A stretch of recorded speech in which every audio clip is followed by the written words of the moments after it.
All right. What's up, everyone?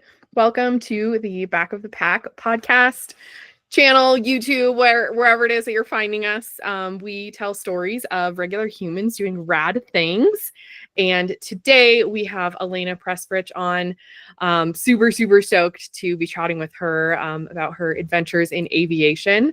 So I actually met Elena like 12 years ago, maybe 11 years ago. I lived with her younger sister in Bend for my ski bum year, which was actually the year that I decided I wanted to go to nursing school.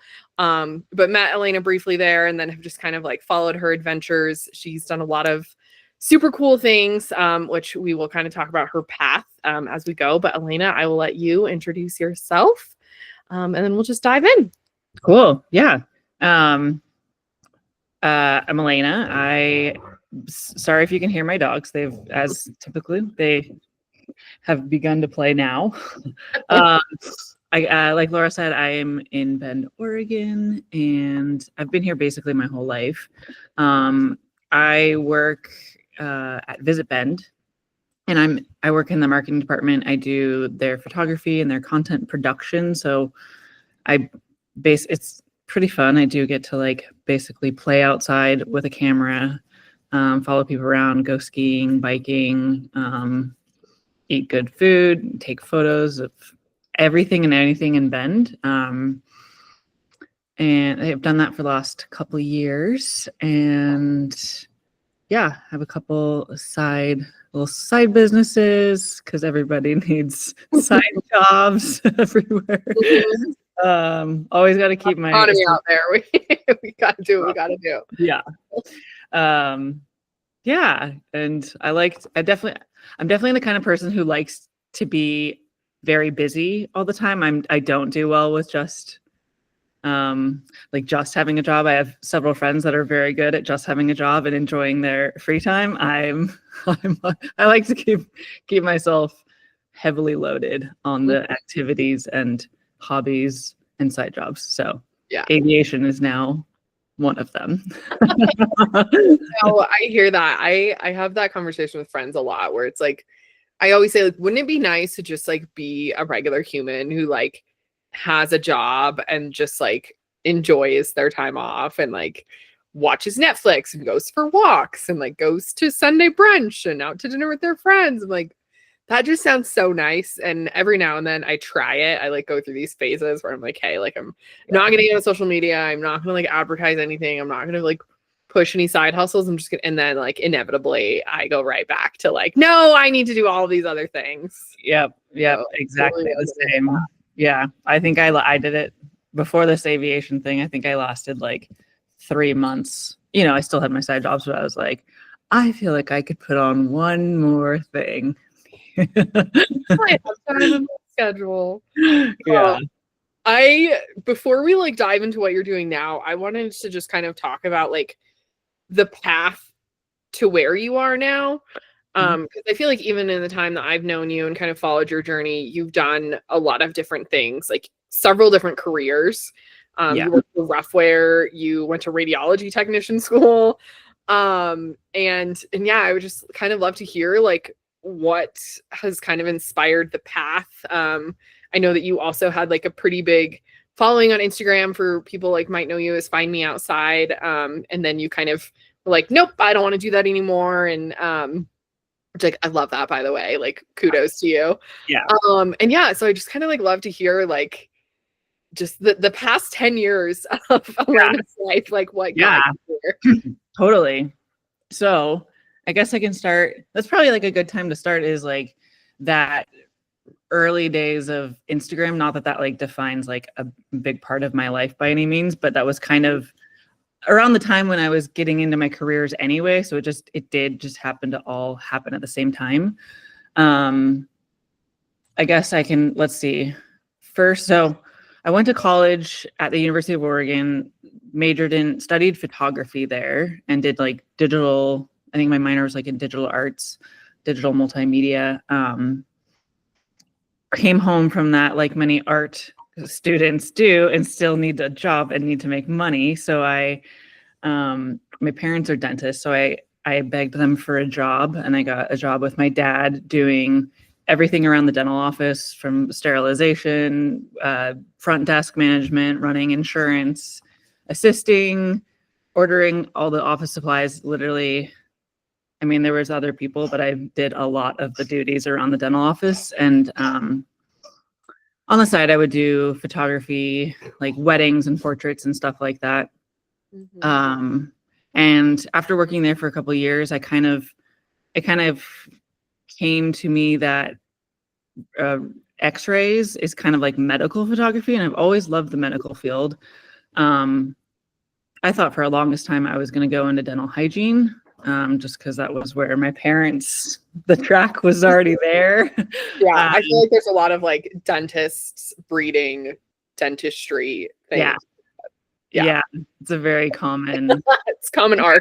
Yeah, but after you and your sister did that, I love that. Yeah, I did not know, nothing wrong with hygienists out there, but I did not see myself as someone who just wanted to scrape teeth. That was not in my calling. So I did my couple years with my dad. While I was working with my dad, I did get my dental X-ray certification, and so I did get to like feel it out a little bit and be like, oh, this is really cool. Actually, I think I like X-ray a lot more than I was expecting to. I wasn't anticipating loving it so much, and so I was like, I want to X-ray the whole body. So myself back in school while I was still working, pretty like maybe like 25 to 30 hours a week, and I did like a accelerated program through Lynn Benton Community College, where the classes were online. It wasn't like a do at your own pace. It was like you had set schedules, like 10 to 11 was like anatomy or whatever. And then, so it wasn't like I had to be at a computer at certain times. The second year was the like clinical rotation year. So then that was, I think I was looking at my taxes the other day, and I think I made like $200 that year, something like very low income year. Like all I did was work. Well, you pay to go work. Work for free. Work for your education. Yep. Yeah. So let's see. After that, then ended up working in an orthopedic clinic, which I loved. That was definitely like the right fit for me. And then it was the right fit until it like wasn't the right fit. Some things had happened there, a lot of like change in upper management, and I just wasn't happy with that schedule. So much, it was just a strict schedule, and I learned that need a little bit more of a free flowing kind of schedule. So through a series of events, I ended up getting a job at Roughwear. It wasn't even a job that was posted. I had basically just asked for it and I got it. So that is possible. You can go ask for what you want, and it can happen. It's actually happened to me now twice. So I was their photographer for about 6 years, and then came across another opportunity where I got to work at or Visit Bend had a listing, and applied for that, and that's where I'm working now, basically doing the same thing I was doing at Roughwear, which was production and photography and stuff. So but now I'm just doing it for Visit Bend, which is just an even wider scope of what I get to shoot. I still try to include dogs in as much stuff as I can. And then in the midst of a lot of that, I did have a social media account. They're squeaking the toys so loud. I hope you can't hear it. They truly don't do this unless I'm on a call. Love it. Classic. So over the last 10 years, I had also had a social media account. Again, I wasn't anything that was ever planned. I had basically just one of the lucky few that as Instagram got started, I realized you could take as a photographer. So I already had like tons of nice high quality photos.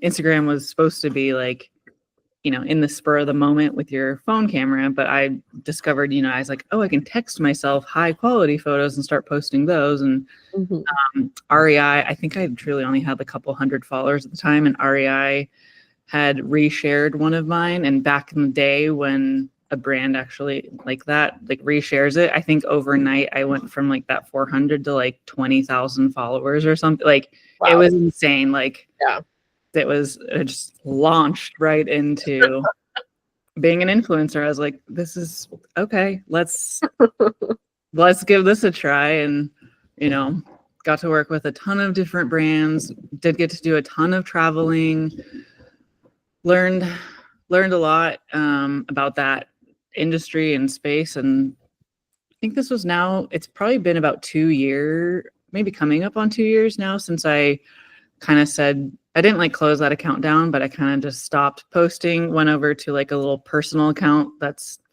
open, it's a public account, but I don't try to grow it.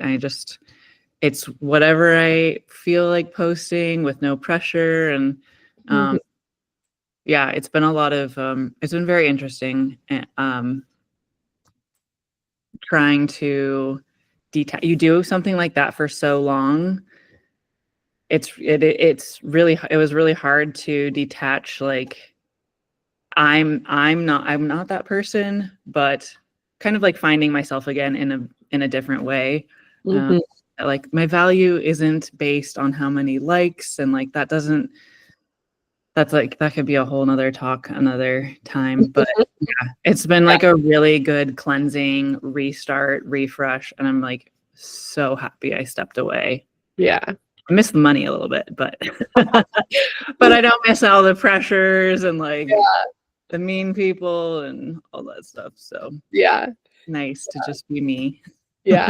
Thank you for sharing that. That's definitely something that like I personally, I mean, my account is not nearly as large as yours is or was, but that's something that like I've had this conversation with friends over and over again, like kind of bouncing off what I said earlier about like, wouldn't it be nice to just be a regular person? Like that, I think that there's a lot of us in that like, early 30s stage that like joined Instagram when it was just like take a picture and like, not really think too much of it. And then some of us just kind of like grew by accident. And now it's like, well, now what? Like, what if I want to change? What if I don't want to do this anymore? And I think, you kind of get like, as Instagram grew, we were all told like, you have to find your niche. You have to like, zone in on this one thing. And it's like, well, I'm not just one thing. Like I am a dynamic person with, lots of different interests. And so I think, just kudos to you for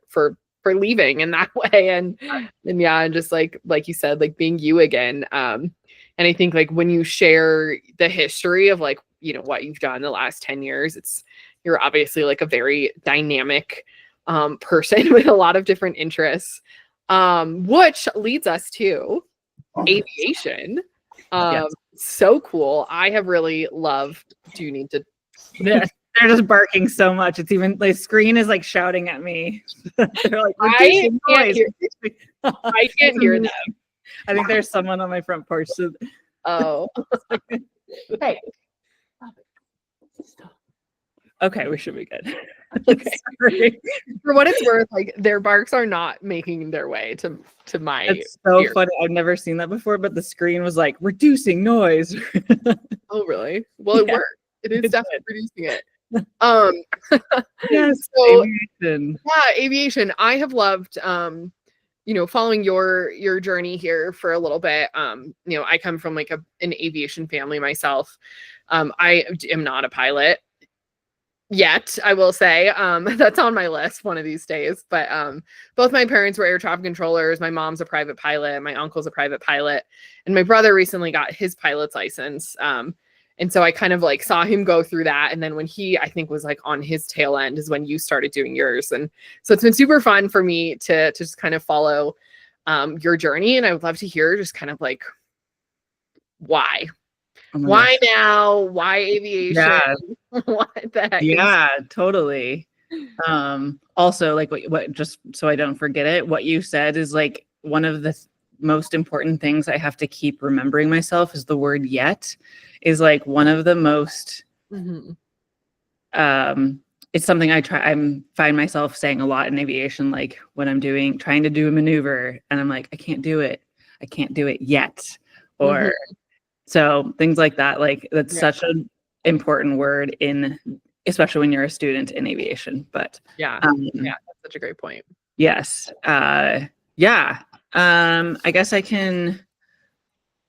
I would say, so I have a very different background, and I don't know a lot of people. My instructor is actually one of them, where she also doesn't have anyone in her family that's in aviation. A lot of people that are pilots get into it because it's in the family somewhere. It's like, which is so awesome and wonderful because you have like someone you can talk to like easily. And when you have no one in your family, I'm like, wow, I have to do all the research online and like, it's a little intimidating because you're just walking to a space that you don't know anything about.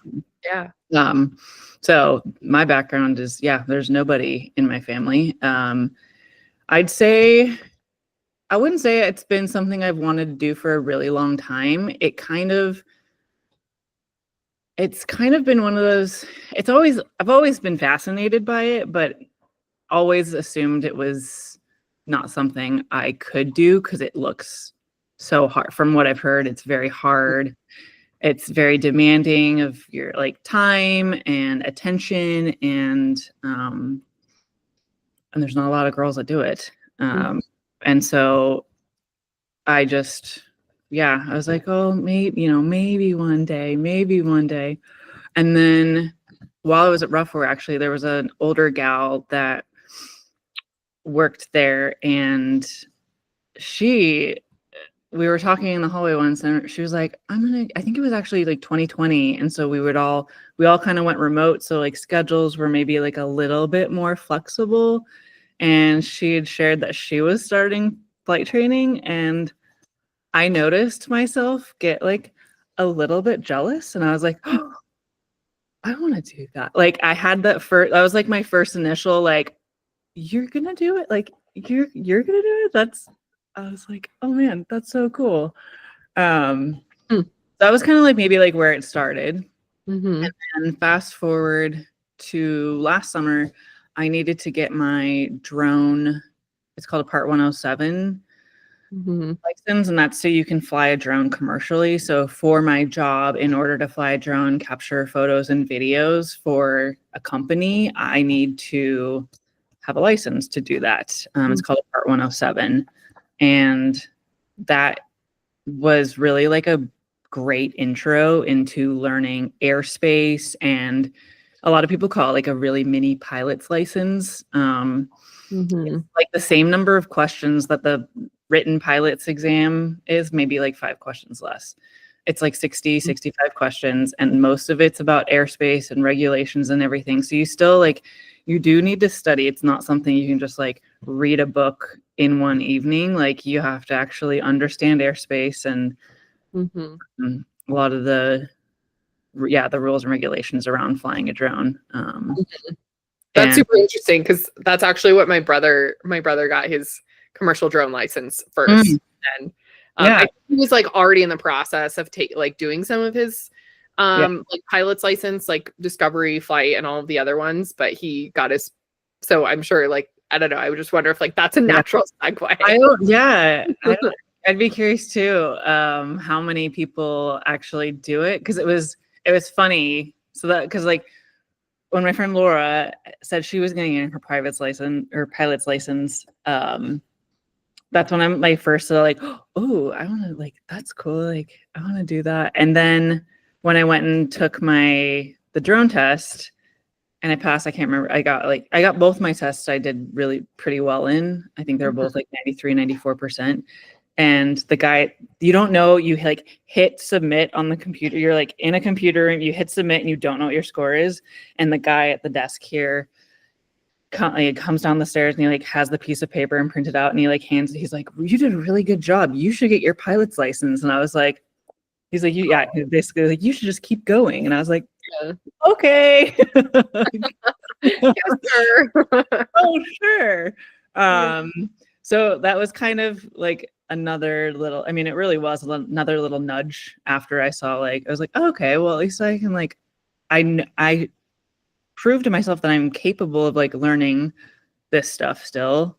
I'm 38, by the way, just to paint a picture of it's not too late. Like you're not too late. You're not too old. It's not too late. Yeah.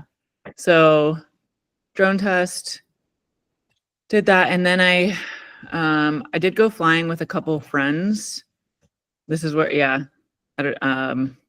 did go flying with a couple of friends, and during one of them, I don't know what was, maybe I was just having an off day. I had been in a small plane before, maybe like 2 or 3 times before, and never had any like motion sickness issues, but somewhere between like around last fall, I had gone up with a plane and I threw up in the plane. Well, not in the plane, but a little bit of throw up because I got like a little motion sickness. So then the thoughts of like doubt, like I had already started studying for the written the pilot's exam just to like see. I was like, what am I getting into? How much am I gonna have to learn? So then I started having those like doubts. I was like, man, is this something I can do? Like, am I gonna like have an issue with like motion sickness or whatever? So jumping way ahead, I think it was just a one case situation. I'm totally fine. But those are all things. There was a lot of things. I was like, I need to make sure I'm not getting in over my head. Like, is this something I can actually do? Like, mentally and physically, like, can I study this material? Am I going to be able to get over this motion sickness? Have the time for it. Yeah.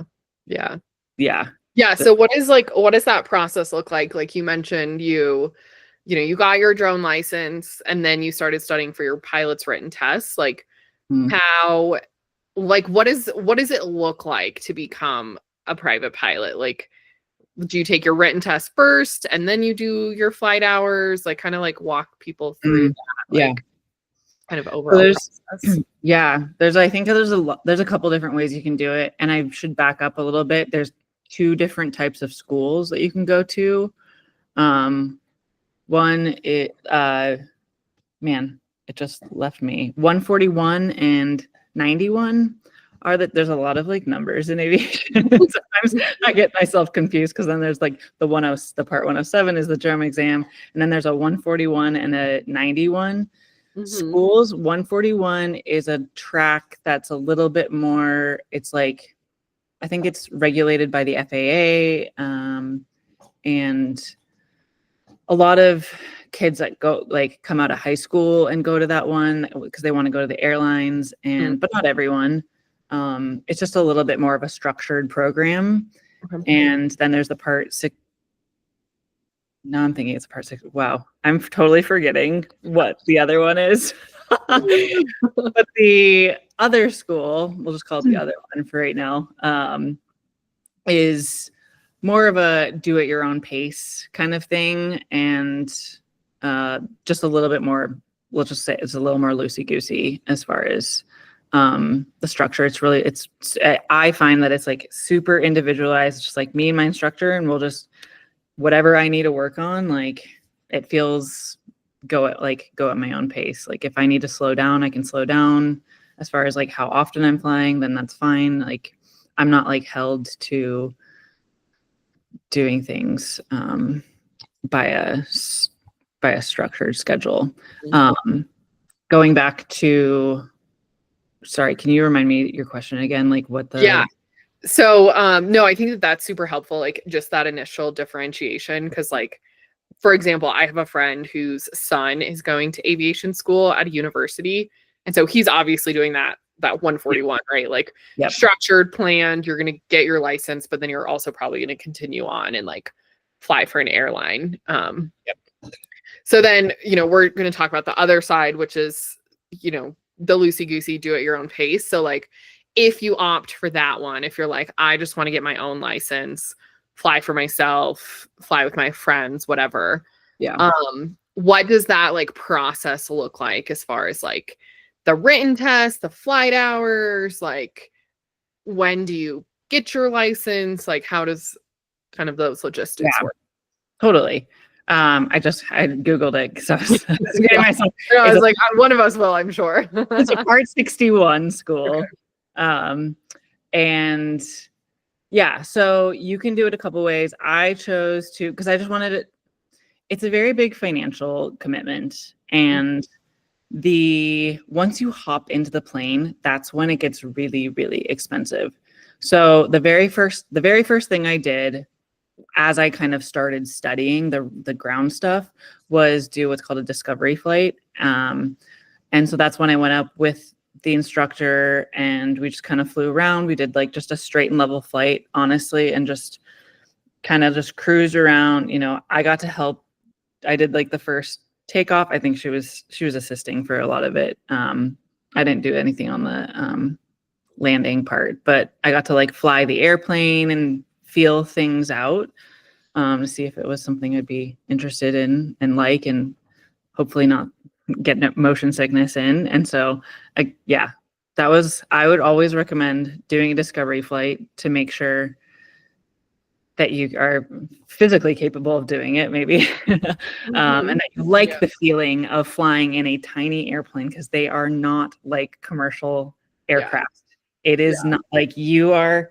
I'm not my instructor is tiny and I am not a very big girl, and we sit like hip to hip, shoulder to shoulder in them. They are very tight planes. So very important would be to get the discovery flight done and make sure that's something you'd be comfortable with. I feel like those, like in those planes, like I don't know what type of plane you're flying in yours, but I'm pretty familiar with like a 182 Skyline, and like I just feel like you just like feel everything. Like you feel so close to the sky. Like, you know, commercial airlines, like, yeah, there's a window, but like the wall's a little bit thicker. And these little planes, it's like there's not a lot. Like you're in it. Like you can and you feel every, you know, speaking of like motion sickness, like you feel every little bump. And part of me feels like that's like maybe it's almost like comforting in a way, because like you feel the bumps, but like you can still see that like I'm okay. Whereas at a commercial airliner, like you can't see like where you're like this tiny little window. You're like, well, I don't know, maybe we're okay. Totally. So it's definitely quite a different feeling. So okay, so you do your discovery flight. You're also studying for your exam. Exam. I chose to do it first because again, I wanted to make sure it was something I could do before spending a ton of money. Because more commonly, I would say people, they do the discovery flight, they get really excited and they want to hop in the plane and they want to start taking lessons because they want to learn how to fly the plane. It is the fun part. Like hands down, it is the fun part to learn how to fly the plane.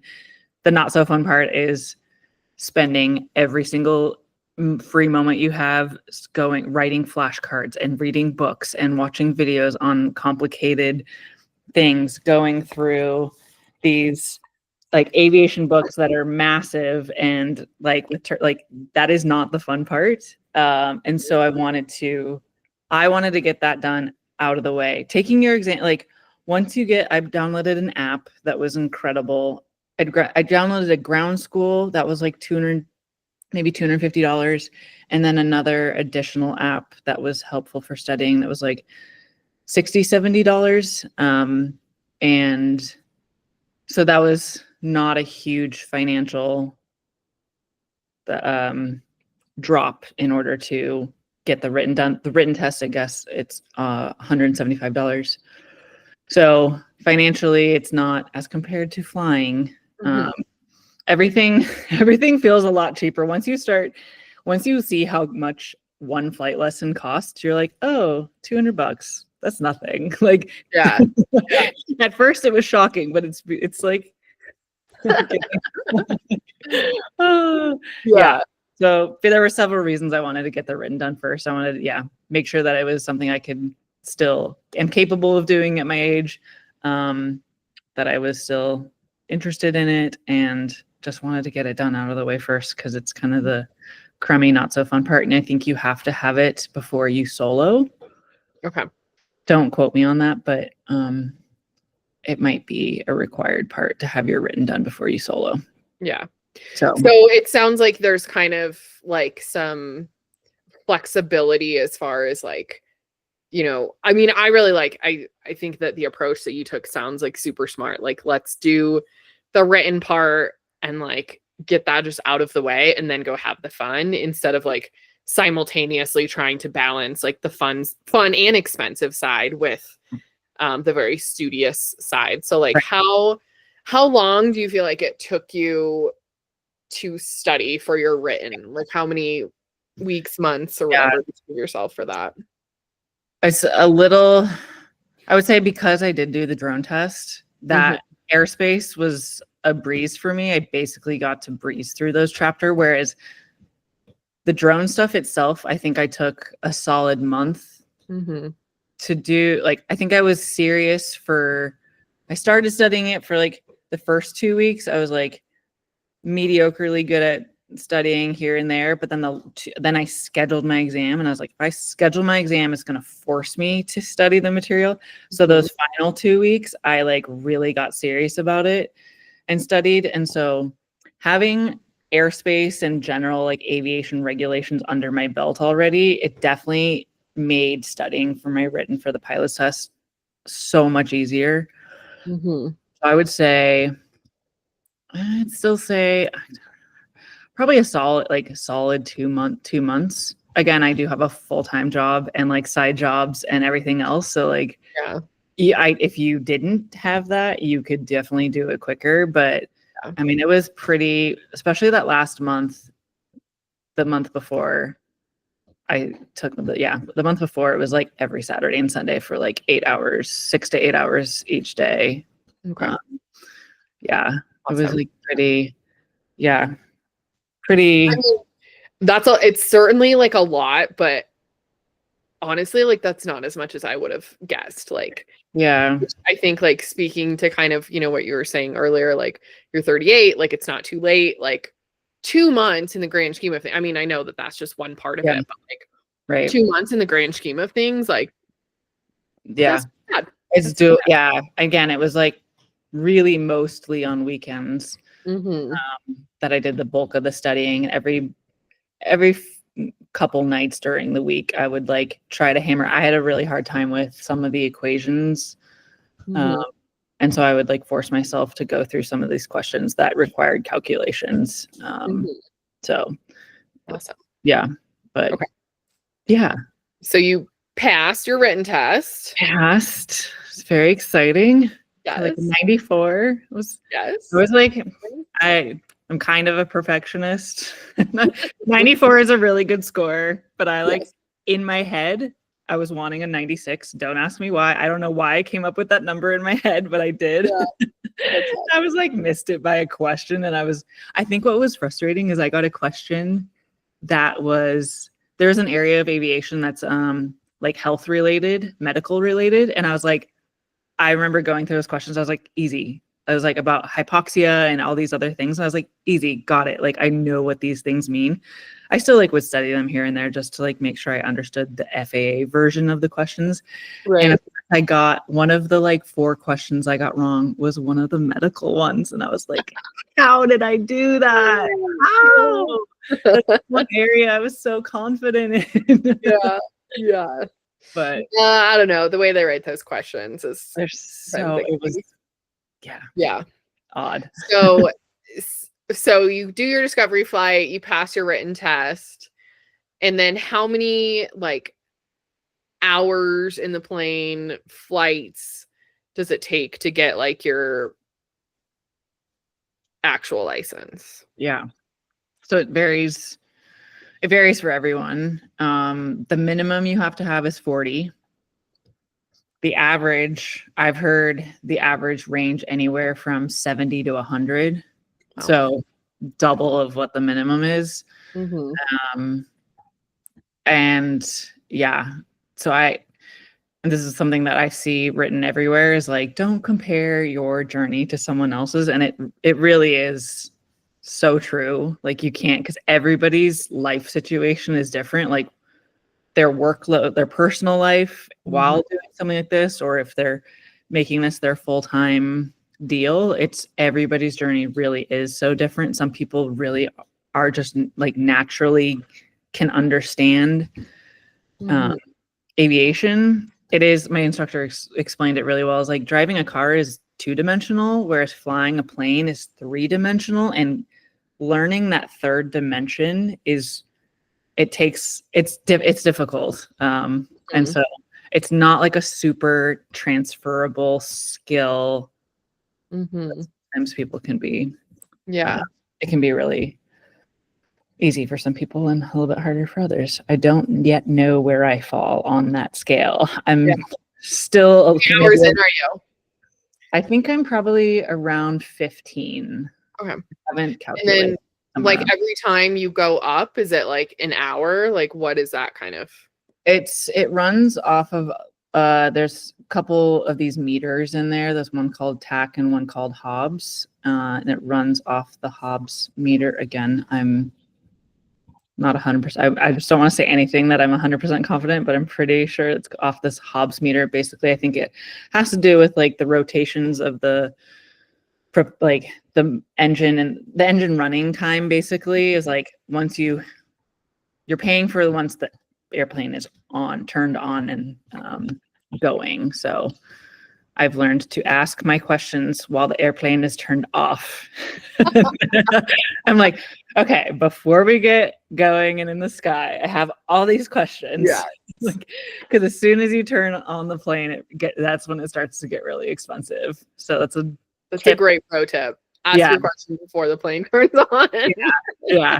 There's been a few times, like, I love my instructor. She's so great. There's definitely been a few times where I think because she's like back to back to back students. And so I think like I can tell when she just needs a break. Like we just like sit in the plane for like 5 minutes and just like vent or chat or whatever. And I'm like, yeah, because I don't want to do that when my time is going.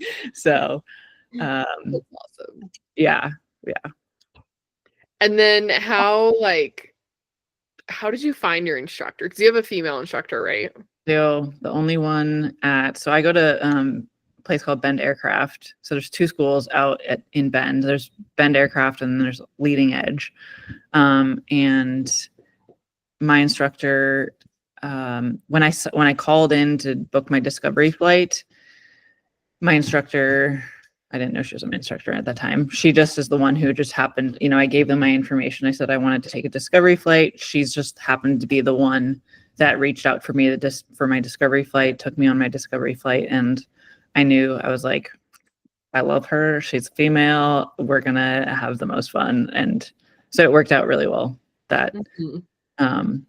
but like many instructors, I'll say many or most, a lot of them are trying to go to the airlines. And so they become instructors to build their hours. They need 1,500 hours to go to the airlines. And so it's a really great way for them to not only like make a little bit of money, but then they can also get hours that way too. And so she'll eventually go, which is so sad, which is another reason why I was like, once I booked that discovery flight and I like really clicked with her, I was like, oh gosh, I gotta go now because I gotta have her. I was like, I don't want to lose her. Oh yeah. And then so like what so as say you get to like 55 hours and you're like, I feel good, like I feel confident, like what's the process of like, okay, I've gotten more than my minimum number of hours, I feel really confident, like then what, like what comes next as far as like getting your sign off, doing solo flight, like so right now, so my first few lessons we're learning basically just kind of basic I'd maybe call them basic maneuvers of just learning how to handle the aircraft, like making turns, like a rectangular course, turns around a point, S turns,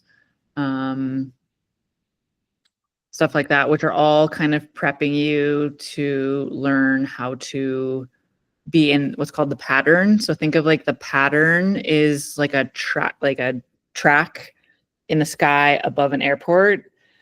And that's where planes kind of basically circle around, like you enter the pattern to land and take off. And so those maneuvers we're all practicing to learn how to be in the pattern.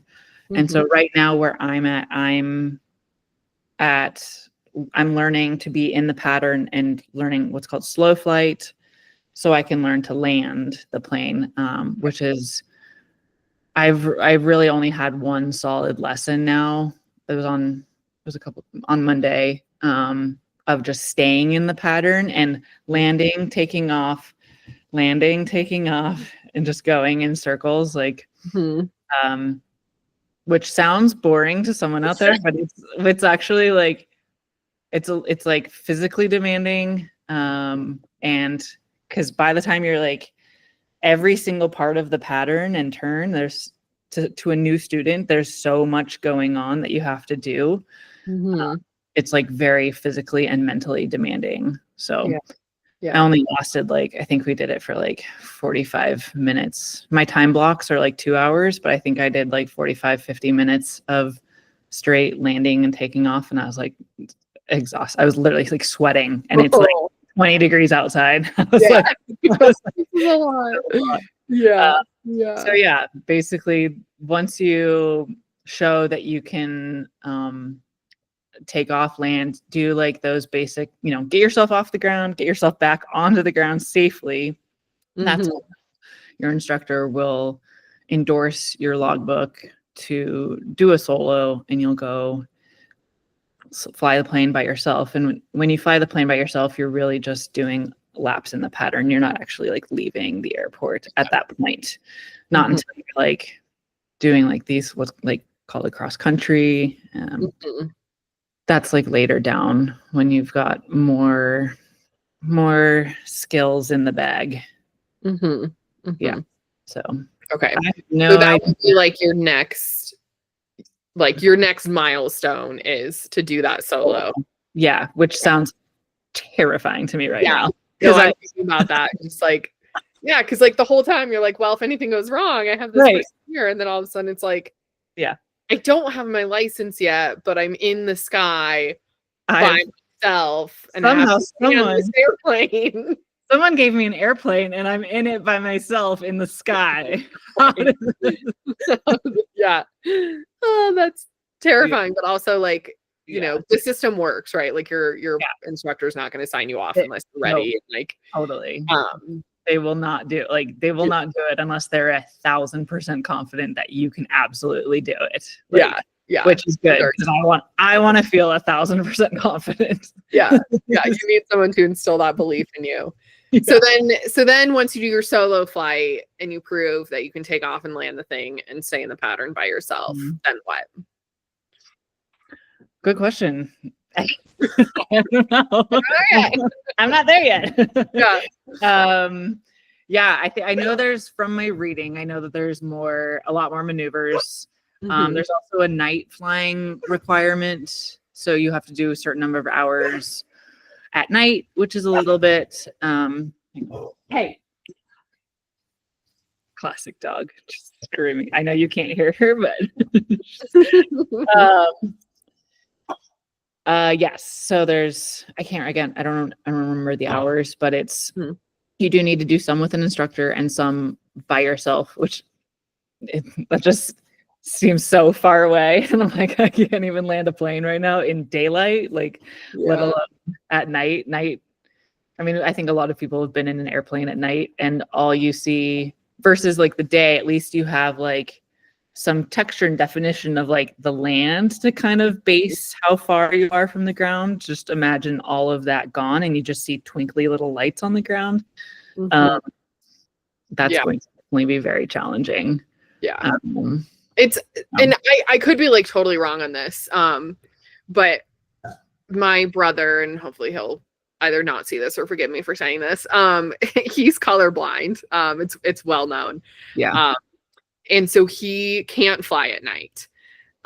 Like when he did his you know, part of becoming a pilot, for those who don't know, is you have to get signed off. You have to go see a doctor who specializes in signing off pilots, a pilot physical, just like you would in high school sports, but this one's specific to being a pilot. And like my brother didn't pass his coloring test. So he can't fly at night. So he just like, he has, what is it? Like VFR, not like he can't fly via instrument. Mhm. Yeah. Has to, every single flight he does has to be between dawn and dusk, essentially. Yeah. So that's just kind of like a fun, interesting, like additional random hurdle that some people like he might not ever be able to fly at night. Yeah. So Yeah. it's kind of interesting. You know, another layer there. I'd be fine if I was told that I didn't need to fly at night. I have no desire to fly at night. I just want to see. I'm just trying to see where I'm going. Yeah. Yeah. That's so awesome. That's so exciting though. Like how cool to like, I mean, because like Roughwear, like when you first started kind of thinking about that was, what was that, like 3 years ago? Oh, Roughwear? When I first started, that was probably like 6. Okay. Yeah. Even longer. 7 years ago when I first, like, I didn't even notice it. I didn't even know that I had it in me, but until that gal said she was doing it and it like something in me like kind of clicked. I was like, oh, I didn't expect myself to like feel so excited or curious. Cause I think again, it was like a older woman, and she was doing it with a full-time job. And I was like, it is possible. Like you can do it. Like we're allowed to do this. Someone will give me a plane. Someone's gonna give me a plane if I just ask for it and pay them a ton of money. Yeah. How have you how have you like budgeted, you know, because certainly it is a massive expense. I was just looking, this is helicopter school, which might be even more money. But there's a helicopter school nearby, and I was like, that would be super cool. But it's like $30,000 or something in total to get just your minimum license. So how have you kind of navigated like budgeting for all that flight time? Luckily I've been a very good saver, and so I did have, when I started, I've had a good chunk of money set aside already, and then alongside with my full-time job, I live pretty modest. Like I like almost never go out to eat or don't buy new clothing. I'm like I live as much below my, don't spend more than what I make. And so each paycheck that I get, I do have money that I can continue to throw at it. And so, I will deplete that savings I had doing this. And that's the tough part, is knowing when you hear something like the minimum is 40 hours, but some people take all the way up to 100 hours. That's a really huge financial difference. And not knowing where you're going to fall in that range until you start doing it and like, I've probably had like 8 lessons now. And I think I would say, like, again, I don't know, because I don't know.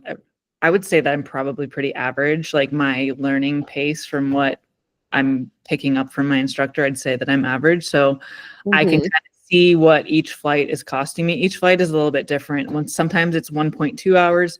Sometimes it's 1.7. Like the 1.7 costs a lot more. Like that was probably a $400 flight, where the 1.2 was more like a $300 flight. So I kind of, crunched some basic numbers and did an estimate. Like, I think if I took 80 hours to do this, I think it's looking more like in the ballpark of like $20,000 to $22,000. I do have an Excel sheet that I'm tracking everything to see. So we'll see. Yeah. It's a lot of money. And it's hard. Yeah, it's hard when you're doing it not I'm doing it for fun. Like it's Mhm. just doing it for myself, like just an investment in myself, Mhm. which kind of makes it a little tough to like spend that kind of money on yourself. But you're like, get to a Yeah. certain point in your life, you're like, okay, I've done really well. I live below my means. I have saved really hard. I have Mhm. like, it's okay. You Yeah. can you Yeah. can spend the money. It will Yeah, come, for sure. it will come Yeah.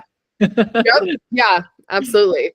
And then that's a great segue. Like what just to kind of like wrap here. Yeah, like what are your goals? Like, fast forward a year from now, you've got your license, you're, fully signed off to go flying by yourself wherever you want. Like what's the goal? Yeah.